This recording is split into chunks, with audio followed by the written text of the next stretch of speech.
मेरी माँ सौतेली थी। वो हमारी झूठी शिकायतें पापा को लगाती रहती थी।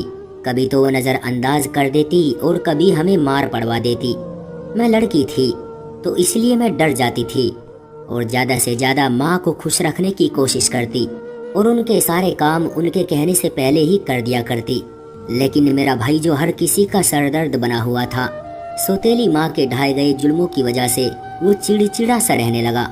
वो मुझसे 3 साल बड़ा था, फिर भी मैं उसको समझाती रहती थी कि तुम मम्मी की हर बात माना करो और उनके सामने बोला मत करो। जो वो कहती रहे बस चुपचाप सुनते रहो और अपना मुंह बंद रखा करो जैसे मैं करती हूँ। वो मेरी एक न सुनता, उल्टा मुझको ही सुनाकर चला जाता कि तुम तो बेशर्म हो गई हो, तुम में जरा भी शर्म नहीं है। लेकिन मैं बेगैरत नहीं हूँ। अगर ये हम पर बिना वजह दबाव डालेगी और हमारे साथ नाइंसाफी करेगी तो मैं जरूर बोलूँगा और इनकी गलत बातें कभी स्वीकार नहीं करूँगा, बल्कि घर से ही भाग जाऊँगा। भाई के तेवर देखकर मैं डर जाती और ऊपर वाले से प्रार्थना करती कि हे ईश्वर, इसको हौसला और सब्र दे। अब हम सौतेली माँ के हाथों में आ गए हैं और इनके रहमो करम पर जीने लगे। अगर ये समंदर में रहकर मगरमच्छ से बैर पालेगा तो रहेगा कहाँ। पापा तो अपनी पत्नी की ही बात सुनते थे। हमारा कसूर ना भी होता फिर भी वो हमें ही डांट देते और अपनी पत्नी का ही मान रखते। अकेले में हमें समझाते कि बेटी सब्र करो, मैं सब जानता हूँ और समझता हूँ, लेकिन कुछ बातें ऐसी होती है जिनकी वजह से खामोश रहना पड़ता है। और अपने भाई को भी समझाया करो, वो तो अब मेरी भी बात नहीं सुनता, ऊपर से मेरे साथ जबान लड़ाना शुरू कर देता है और फिर मुझे भी गुस्सा आ जाता है तो फिर मैं उसकी पिटाई कर देता हूँ। जानता हूँ कि ये बात सही नहीं है, लेकिन जो बेटा अपने बाप की भी इज्जत न करे उस पर गुस्सा तो आएगा ही। मेरा भाई पढ़ने से जी चुराने लगा। इस बार उसके नंबर बहुत कम आए, उसका ध्यान किसी और तरफ था। पापा की बात भी सही थी, अगर वो किसी की बात मान लेता था तो वो सिर्फ मैं या फिर दादी थी जो उसे कुछ कहती तो वो खामोशी से सुन लेता और जिसे जुबान न लड़ाता था। दीपक को दादी की सलाह भी बुरी लगने लगी थी, फिर भी वो उनकी इज्जत इस वजह से करता था क्योंकि वो जानता था कि दादी भी उसे दिल से प्यार करती है।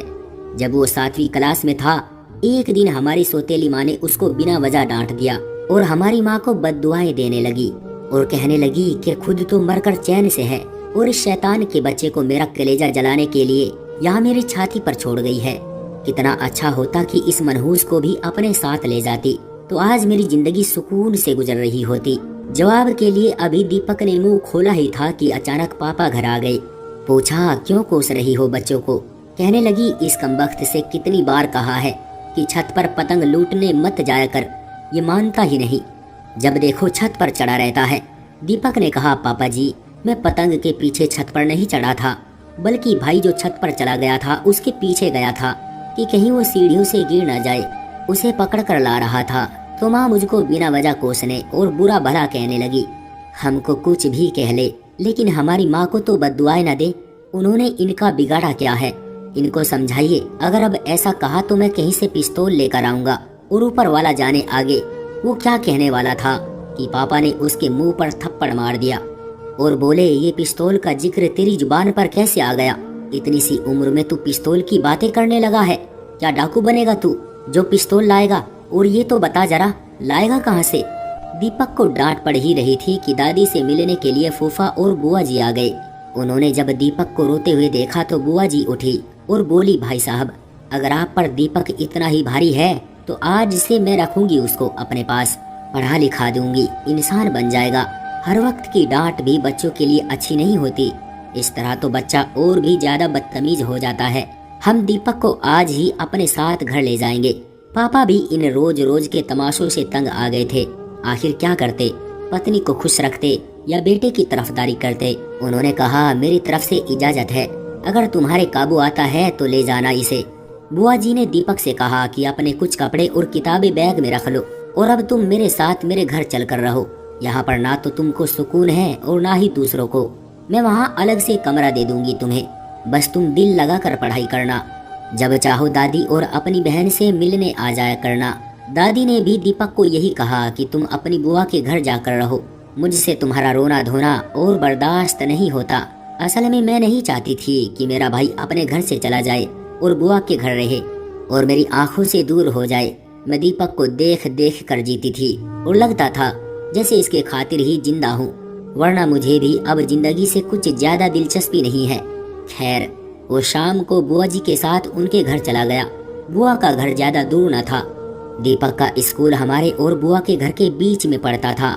वहाँ से भी स्कूल इसी तरह का फासला तय करके जा सकता था, बल्कि यहाँ से तो दीपक पैदल स्कूल जाया करता था। मगर वहाँ बुआ जी ने उसको नई साइकिल खरीद कर दे दी, क्योंकि उनका बेटा जो दीपक का हम उम्र था वो भी साइकिल पर स्कूल जाता था। अब दोनों इकट्ठे स्कूल जाने लगे। दीपक के कजन के पास मोबाइल था।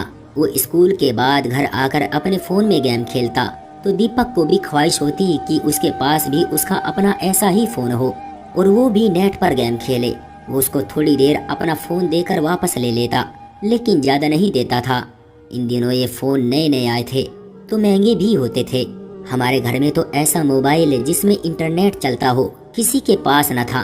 बुआ ने महसूस किया कि दीपक खामोश रहने लगा है। फिर बुआ को पता चला कि उसका भतीजा नेट पर गेम खेलना चाहता है, लेकिन मोबाइल ना होने की वजह से वो नहीं खेल सकता। उन्होंने उसको भी एक मोबाइल लेकर दे दिया।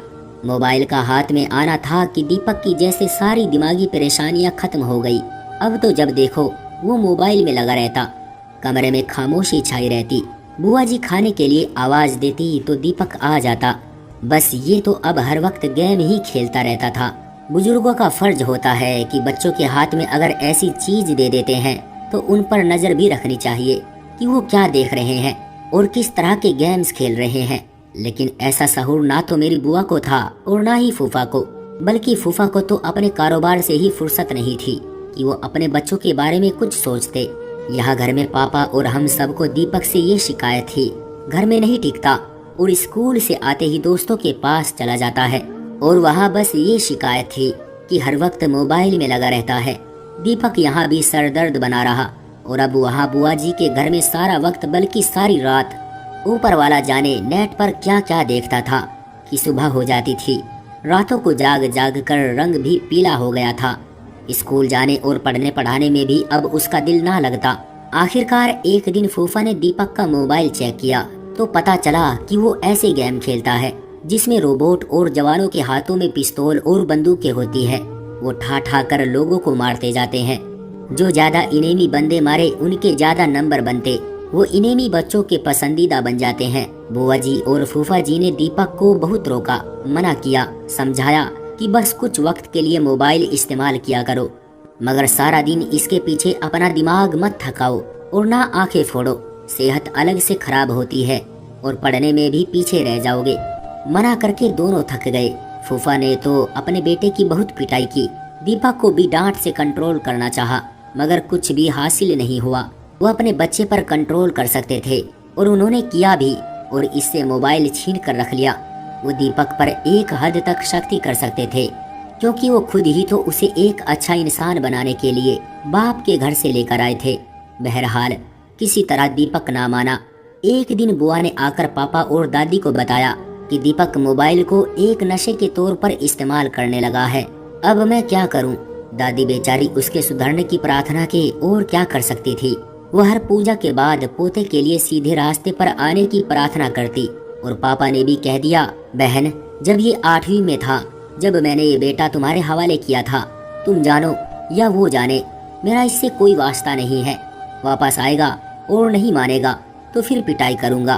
तुम उसका जेब खर्च बंद कर दो और मोबाइल छीन लो, अपने आप ही रास्ते पर आ जाएगा।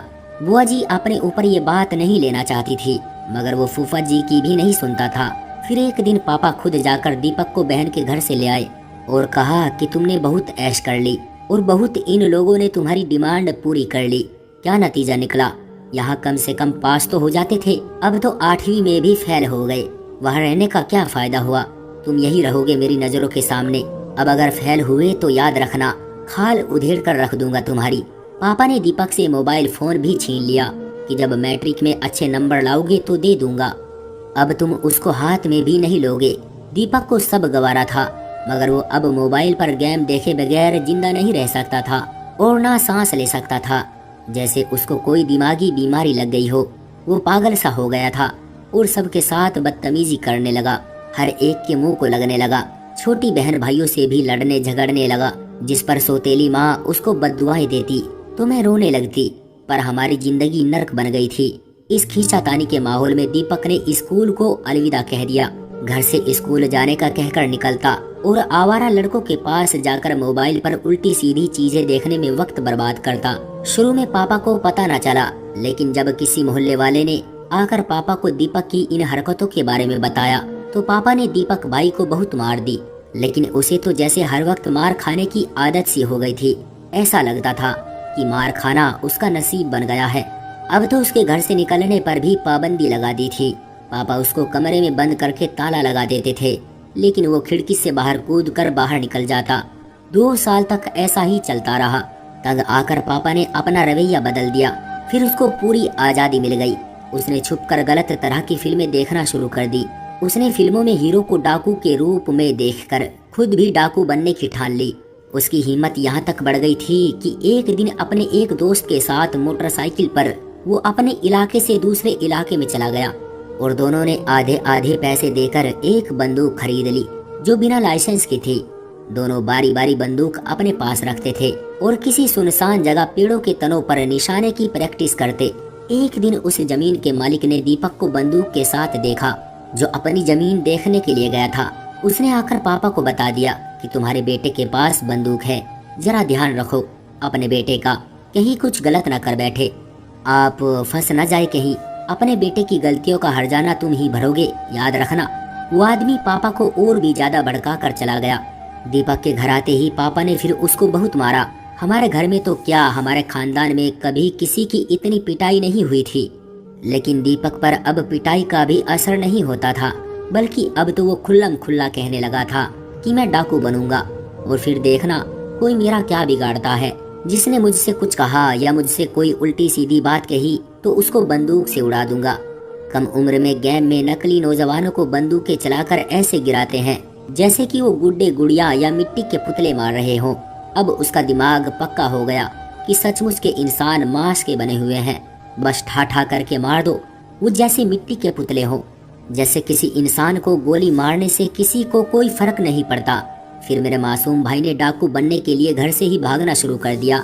जिंदगी में आखिरी बार जब वो पापा के हाथों पीटकर भागा था तो वो कुछ डाकुओं के हाथ लग गया, जिन्होंने उसको एक मोबाइल फोन के साथ बंदूक भी लेकर दे दी। पापा ने तो ये दोनों चीजें उससे छीन ली थी। वो उन लोगों के साथ ऐसी गंदी जगह पर रहने लगा जहाँ जानवर भी रहना पसंद न करे। वो उस जैसे लड़के को घेर कर उनकी इज्जत को तार तार करते थे और उनकी मूवीज बना लेते थे। मेरे भाई में सब बुराइयां थी, मगर वो अपनी इज्जत का बहुत ख्याल रखता था। बस जिस दिन उसके साथ ऐसी हरकत की गई, रात को उसने बंदूक से उन पर ही फायर कर दी। उसने उन पर फायर जब की जब वो उसकी इज्जत को दागदार करने के बाद नशा करके सो गए थे। बंदूक चलने की आवाज से पास के गैराज में सोए हुए मिस्त्री जाग गए और बाहर निकलकर देखने लगे कि फायर की आवाज कहाँ से आई है। ये देखकर मेरा भाई डर कर भागा तो कुछ आगे जाकर गश्त लगाती पुलिस ने उसको भागते देखा और उसका पीछा करने लगे। पुलिस वाले ने उसे रोका, लेकिन जब वो ना रुका तो पुलिस ने उसके पैरों में गोलियां मारी और वो घायल होकर गिर गया। वो बहुत ज्यादा जख्मी हो गया था और फिर खून ज्यादा बहने की वजह से उसकी मौत हो गई और यही वजह अखबार में लिखी गई। अगले दिन पापा अखबार में दीपक की मौत के बारे में पढ़कर अपना दिल पकड़कर जोर जोर से रोने लगे। मेरे जिस्म में तो जैसे जान ही नहीं रही थी, मैं तो जैसे जिंदा लाश बन गई थी। ये बात सुनकर तो मेरी सौतेली माँ भी रो पड़ी थी। आज उसको एहसास हुआ कि एक मासूम बच्चे को अपने सौतेलेपन के जहर से डसकर इसने किसी माँ के लाल पर कितना बड़ा जुल्म ढाया है। हमने ये बात दादी से छुपाई रखी। उनसे हम बस यही कहते थे कि नाराज होकर दीपक घर से चला गया है, किसी दोस्त के पास रहता है। जब तक दादी जिंदा रही, दीपक की सलामती और घर लौटकर आने की दुआएं करती रही। हालांकि वो जहाँ चला गया था वहाँ से कोई भी लौटकर कभी वापस नहीं आता। तो दोस्तों, ये थी हमारी आज की कहानी। आपका क्या कहना है इस कहानी के बारे में? कमेंट करके हमें जरूर बताएं। वीडियो को लाइक कर दीजिए और इसी तरह की कहानियाँ लगातार देखने और सुनने के लिए चैनल को सब्सक्राइब करके घंटी को दबाकर ऑल पर सेट कर लीजिए, ताकि आने वाली वीडियो का नोटिफिकेशन आपके पास तुरंत पहुँचे। मैं मिलता हूँ आपसे अगली वीडियो में, तब तक के लिए धन्यवाद।